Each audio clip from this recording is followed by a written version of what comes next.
Good morning friends. आजचा विषय आहे पुस्तकांच्या पलीकडे. तर फार्मसीचे विद्यार्थी, मेडिसिनचे विद्यार्थी आणि नर्सिंगचे विद्यार्थी या सर्वांसाठी हा सर्वात महत्त्वाचा व्हिडिओ आहे. तर आज आपण या व्हिडिओमध्ये पुस्तकांच्या पलीकडे जाऊन काय अभ्यासणार आहोत. पुस्तकांच्या पलीकडे म्हणजे याचा अर्थ काय पहिला आपण जाणून घेऊ. पुस्तकांमध्ये आपण पॅरासिटामॉल नावाचं औषध काय असतं, त्याचा आपण केमिकल फॉर्म्युला काय आहे, त्याच्यानंतर तो कुठल्या ब्रँडमध्ये अवेलेबल असतो, त्याचा डोस किती लिहिला गेला आहे, हे आपण पुस्तकातून अभ्यासतो आणि ते परीक्षेमध्ये लिहिण्यापुरतं ठीक आहे. परंतु आता आपल्याला जर क्लिनिकल प्रॅक्टिसेसमध्ये आपण ज्यावेळी जातो, आपण फार्मसी कंप्लीट केली, नर्सिंग कंप्लीट केली, डॉक्टर आपण झालो, तर आपल्याकडे पेशंट्स येतात आणि पॅरासिटामॉल हा असा ड्रग आहे की तो ओव्हर द काउंटर अवेलेबल आहे, म्हणजे जिथं प्रिस्क्रिप्शनची गरज लागत नाही. तर मग पॅरासिटामॉल कोणत्या कोणत्या कंडिशनसाठी, म्हणजे कोणते आजार होतात आणि त्यामध्ये कंडिशन्स इन्व्हॉल्व असतात, त्याच्यासाठी घेतला जातो.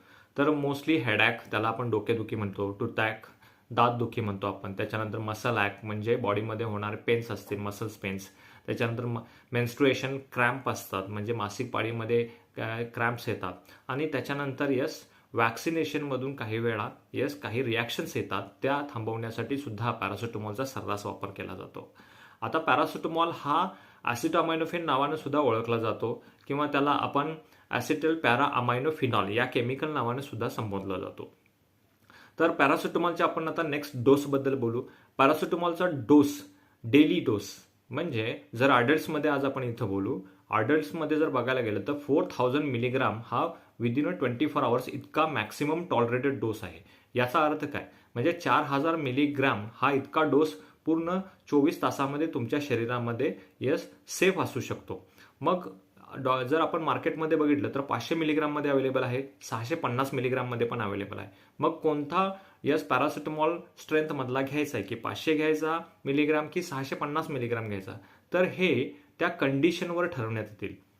म्हणजे जसं की ऑस्टिओआर्थरायटिस असतो, रुमॅटॉइड आर्थरायटिस असतो, त्याच्यामध्ये पेनची कंडिशन किती आहे, ओके, या कंडिशनवर ठरवलं जातं की 500 मिलीग्राम घ्यायचा का 650 मिलीग्राम घ्यायचा. तर सर्रास लोक काय करतात, पॅरासिटामॉल ओटीसी काउंटर अवेलेबल आहे, 650 मिलीग्राम मागतात. तर 650 मिलीग्राम हा डोस काही वेळा जादा असू शकतो.